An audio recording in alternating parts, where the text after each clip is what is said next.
এভাবেও কিন্তু হাঁসের মাংস রান্না করলে অন্যরকম স্বাদ হয়, অন্যরকম মজা হয়। আজকে আমি ভিন্ন ধরনের ভাবে ভিন্ন রকম করে ভিন্ন রকমের মশলা দিয়ে অন্যরকম স্টাইলে হাঁসের মাংসটা রান্না করব। এভাবে রান্না করলেও কিন্তু ভোররাত্রে সেহরিতে খেতে খুবই ভালো লাগে, হালকা ঝোলও না বোনাও না। আসসালামু আলাইকুম, কোহিনুর মিনি কিচেন অ্যান্ড ব্লগে সবাই স্বাগতম। সবাই কেমন আছেন? অবশ্যই আল্লাহর রহমতে ভালো আছেন, আমিও ভালো আছি। কড়াইতে তেল দিয়ে দিলাম কিছু থেতু করা রসুন আর পেঁয়াজ, এগুলো একটু হালকা ভেজে দিয়ে দিলাম 2টা পাকা লাল টমেটো। টমেটোটা আমাদের ক্ষেতের, নিজেদের গাছের, খুবই নরম হবে।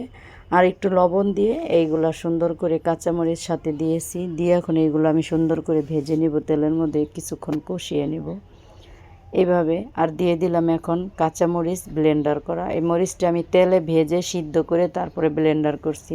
দিয়ে দিয়েছি রসুন বাটা আর দিয়ে দিব আদা বাটা। এগুলো এখন সুন্দর করে তেলের মধ্যে আমি 1 মিনিটের মতন সুন্দর করে কষিয়ে নিব, ভেজে নিব শুধু তেলের মধ্যেই। আর লবণ দেওয়ার কারণে টমেটো থেকে হালকা একটু পানি বের হয়েছে, মানে নরম হয়ে গেছে টমেটোটা। আর এই টমেটোটা অনেক মজা, আমাদের নিজেদের গাছের বিশাল বড় বড় সাইজের টমেটো হয়েছে, প্রচুর প্রচুর টমেটো। একটু ঢাকনা দিয়ে কষিয়ে নিব টমেটো নরম হওয়ার পর্যন্ত।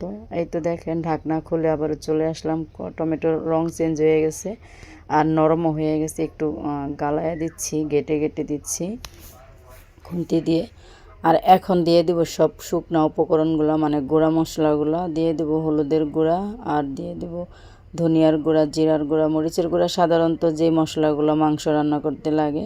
আর আমি কোনো আস্ত গোটা মশলা কিন্তু দেইনি, ওই যে বললাম অন্যরকম করে রান্না করব, দিয়ে দিলাম ধনিয়ার গুঁড়া। আর অন্যরকমভাবে রান্না করব, দিয়ে দিয়েছি জিরার গুঁড়া।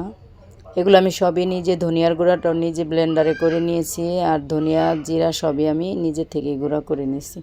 সব আমার হাতের একদম শুকিয়ে বেছে ধুয়ে তারপরে মশলাগুলো গুঁড়া করছি। একদম পিওর মশলা দিয়ে আজকে রান্না করব। এই প্রথমবারই আমি এই মশলাগুলো বানাইলাম ব্লেন্ডারে।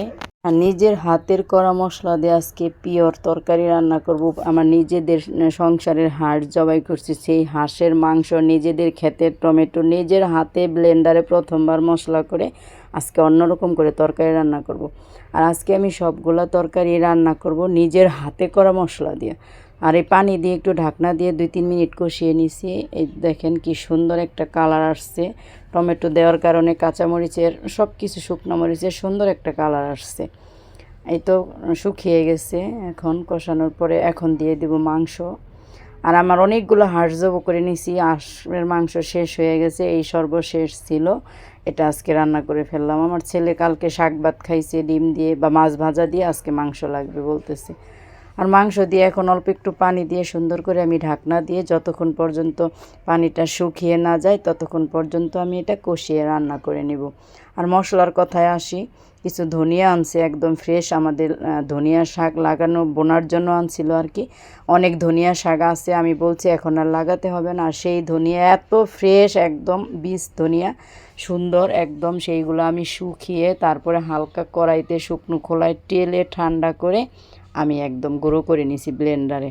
আর জিরাটাও আমি শুকিয়ে তারপরে ব্লেন্ডার করছি, কোনো টেলে নিইনি। রাঁধুনি মশলাগুলো আমি অ্যাড করছি ইসের সাথে, গোটা ধনিয়ার সাথে। রাঁধুনি আছে না, রাঁধুনিটা, ওটাও আমি হালকা ভেজে ধনিয়ার সাথে মশলা বানিয়ে নিছি। আর এই মশলাটা তরকারি রান্নলে সত্যি এত মজা হয় বন্ধুরা, কি বলবো আমি জানি না কিভাবে বোঝাবো।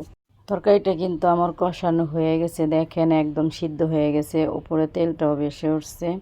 এখন আমি আর একটু পানি দিয়ে দিব, বেশি না, আমি আবার অল্প একটু পানি দেই, তরকারিটা কষিয়ে নিচ্ছি।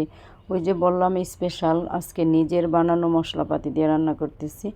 এই তো দেখেন আর একটু পানি দিয়ে দিলাম। এখন পানিটা দিয়ে এখন আমি এটা আবারও ঢাকনা দিয়ে রান্না করব। যেহেতু হাঁসের মাংসটা একটু শক্ত হয়, সেই জন্য আমি বারবার কিন্তু ঢাকনা দিয়ে রান্না করার চেষ্টা করতেছি।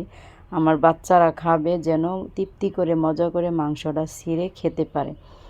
আর এই তো দেখুন ঢাকনাটা খুলে এখন দিয়ে দিলাম হাতে বানানো মশলা। এটা হচ্ছে আমার এলাচের গুঁড়া আর দিয়ে দিলাম দারুচিনির গুঁড়া। এগুলো আমি ব্লেন্ডারে শুকাইয়া সুন্দর করে রোদে শুকাইয়া ব্লেন্ডারে গুঁড়া করে নিয়েছি। এরপরে দিয়ে দিলাম হয়েছে ওইটা, ওই যে রাঁধুনির গুঁড়া, আমার শ্বশুরবাড়িতে রাঁধুনি বলে, যাই হোক, এইগুলো সব মশলা আমি হাতে আজকে বানিয়ে সেই জন্য মাংসটা রান্না করলাম। কেমন হয়েছে বন্ধুরা সত্যি কমেন্টে কিন্তু বলে যাবেন। আর যদি একটু হলেও ভালো লাগে আপনাদের কাছে প্লিজ চ্যানেলটা সাবস্ক্রাইব করে পাশে থাকবেন। আর এটা দিয়েছি একটা ভাজা মশলা, আমার শ্বশুরবাড়ি এলাকায় এটাকে শাক বাটা বলে। এখানে ধনিয়া, জিরা, এলাচ, দারুচিনি, তেজপাতা, শুকনো মরিচ, রসুন, পেঁয়াজ তেলে ভেজে পরে আমি ব্লেন্ডার করে একটা বক্স করে রেখে দিয়েছি। যে কোনো তরকারিতে নামানোর 5-6 মিনিট আগে দিলেই হয়। যেহেতু আমার এই তরকারিটা প্রায় হয়ে গেছে, আমি 4-5 বার পানি দিয়ে কষিয়ে রান্না করে ফেলেছি। এখন অল্প একটু ঝোল দিব, সেই জন্য মাংসের মধ্যে মশলাটা আমি দিয়ে দিলাম যেন অন্যরকম একটা স্বাদ হয়। আর এইভাবে হাঁসের মাংস আমি আজকে রান্না করলাম রসুন দিয়ে ঝোল করে ভুনা করে, কতভাবেই না রান্না করছি, সত্যি অসাধারণ হয়েছে খেতে, কি বলবো। আর কালারটা জাস্ট ওয়াও, অনেক সুন্দর হয়েছে। এটা কিন্তু ফিল্টার দেওয়া না, এটা আমার নিজস্ব তরকারির একটা কালার, নিজের ক্যামেরার। এত সুন্দর, শুধু আমার মশলাগুলা নিজের হাতের পিওর। আর স্টেপ বাই স্টেপ ধাপে ধাপে মশলাগুলা দিয়ে কষিয়ে কষিয়ে রান্না করার কারণে তরকারিটা কিন্তু এত লোভনীয় হয়েছে, এত সুন্দর হয়েছে। শুকনো মরিচ, কাঁচামরিচ, টমেটো সব কিছু দিয়ে একদম অসাধারণ লেভেলের মজা হয়েছে, একদম হাই লেভেলের মজা। তাহলে সবাই ভালো থাকবেন, সুস্থ থাকবেন। প্লিজ প্লিজ সাবস্ক্রাইব করে পাশেই থাকবেন, অল নোটিফিকেশনে ক্লিক করে দিবেন, বন্ধু বান্ধবের কাছে শেয়ার করে দিবেন। আর আমার তরকারিটা কেমন হয়েছে, মশলাপাতি দিয়ে রান্না করলাম নিজের হাতে, আসলে অভিজ্ঞতাটা শেয়ার করলাম। আপনাদের কেমন লাগলো, কে কোথা থেকে দেখতেছেন প্লিজ সবাই কমেন্টে বলে যাবেন। আর আমার মনের গভীর থেকে ভালোবাসা রইল যাদের জন্য, যারা আমার ভিডিওটা পুরো ধৈর্য নিয়ে দেখছেন। তাহলে আল্লাহ হাফেজ, আসসালামু আলাইকুম।